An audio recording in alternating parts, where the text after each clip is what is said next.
Alright, so we're going to test the 63 grain semi-points. These are also CR seconds in 223. I got these for hunting. These are a very popular hunting bullet. Gives you a little bit more smackdown than the 55s, especially if you're using them for whitetail or pigs or whatever. We're going to fire them out of a Savage Axis, a 18-inch 1 and 8 twist. Savage is a 1 and 9 twist. And the 16-inch 1 and 7 twist AR. So we'll get a kind of view to see what they'll do. These are loaded to Sierra's load data from their 5th edition manual. This is the recommended load of H335. So we shall see how these perform. There's a couple that are just mangled up that I wasn't going to use for accuracy testing, that we're just going to shoot through the chronograph just to see exactly how they group. Alright, 5 shots out of the Savage.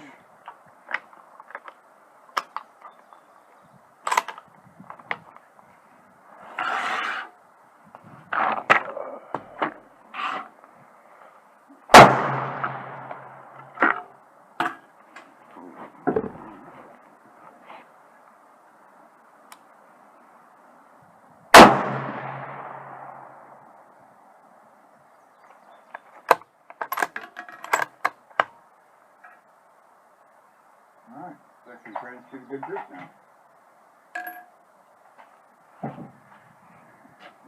I can't even tell if I hit the paper. What's that? 29.67.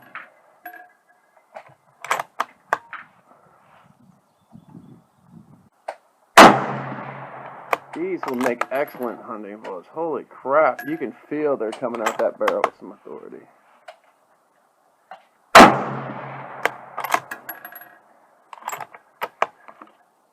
$29.89 and 28.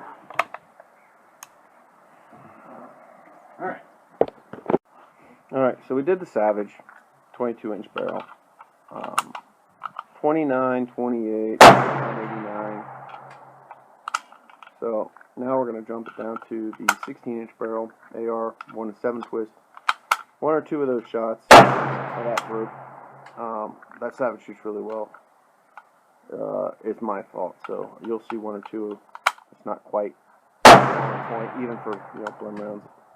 But again, 25.2 of H335 at 2.250 is what that is. And we shall see what this one groups at.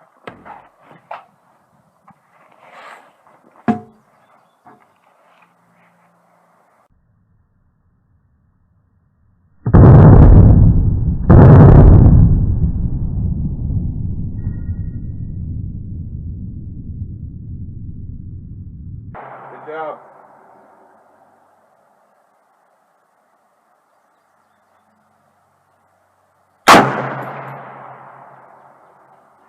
Well, that's that light trigger.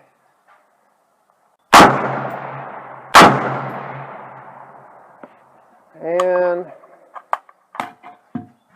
I did load an extra couple bullets because shit happens, right?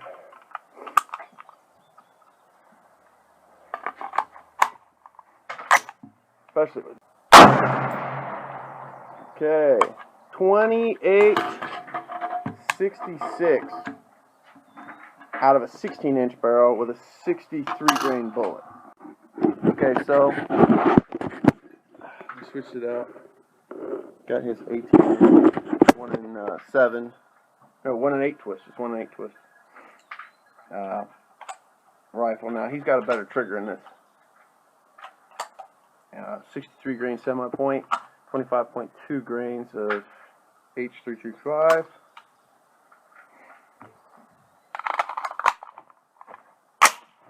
So we shall see exactly what this one's going to do. Well, I blinked and it fires.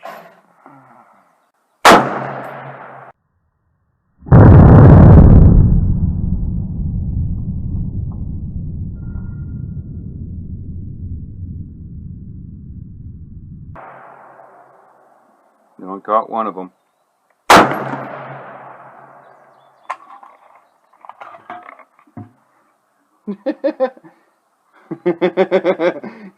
Gotta be careful with that trigger. There's fucking smoke rolling out of the damn. Fucking. Gotta be careful with that trigger. That baby will bump fire if you're lazy with it. You got a nice trigger, but it's just no different than mine.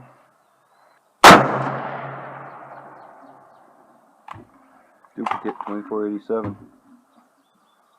This is 2987. So it looks like 17-inch barrel or 16-inch barrel. You're getting 28, like 60. 18-inch barrels, 2987. And out of the 20-inch 2946 average. 2950. Alright, so what we're going to go over is what I just fired. And I'll show you the grouping here in a second.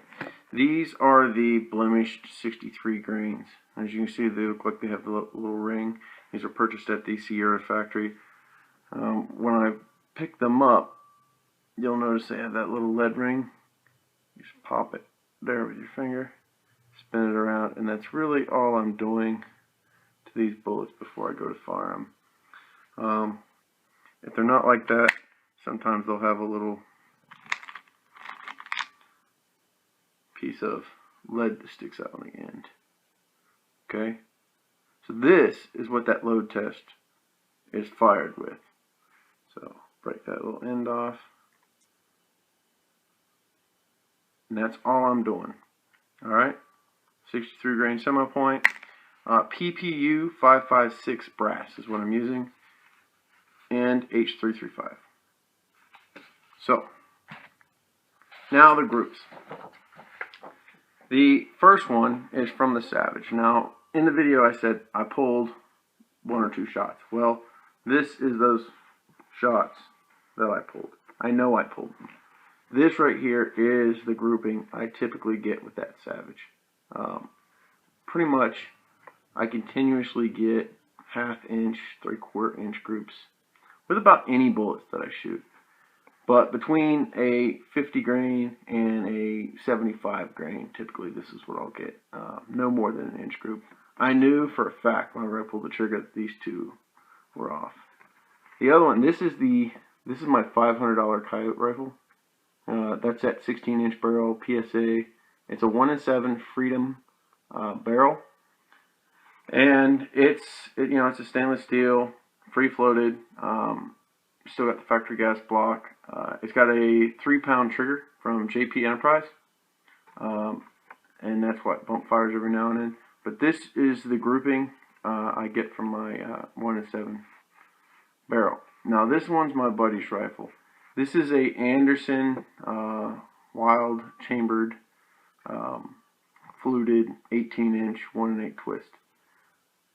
This grouping would be better if I fired his rifle more often. I'm used to shooting this rifle.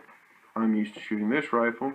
This rifle I'm not used to shooting. I always throw it in there when it's at the range with us as a good comparison, because not everybody has a 1-in-7 and not everybody has a 1-in-9. But these are two very common twist rates, and a lot of people are going with this right here, the 1-in-8. And I'll redo the 1-in-8 test. I know that gun can do better. I know that gun typically will group like this. Just probably not with me shooting it, or me shooting more of it. So that way I can actually get used to that trigger. Now, his trigger was much more expensive, and there's zero creep in it, and I'm used to having a little bit of movement in the trigger, before they fire. But $500 gun, I think that's just around $600 gun. And other than these two that I screwed up on, because I know for a fact those would have landed probably right in here, along with those 3 that are touching. That's a $275 gun. All 3 of them, great hunting rifles, easy to get a hold of, and don't cost that much. So, even blemished rounds you know, with a good load behind them. And again, this is Sierra's load data.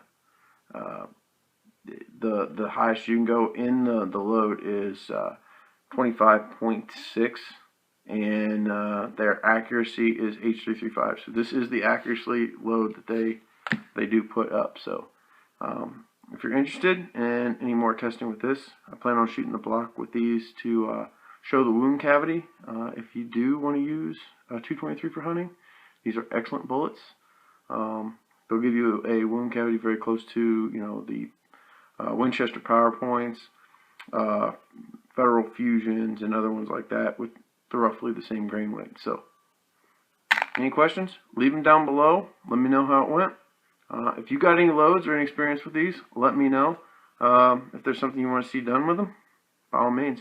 I'll shoot other things, but typically I'm limited on how much time I get, so I budget what time I can for this, what time I can for that. So I'll try to get as many of these tests done as I can, but till then, next time, be safe.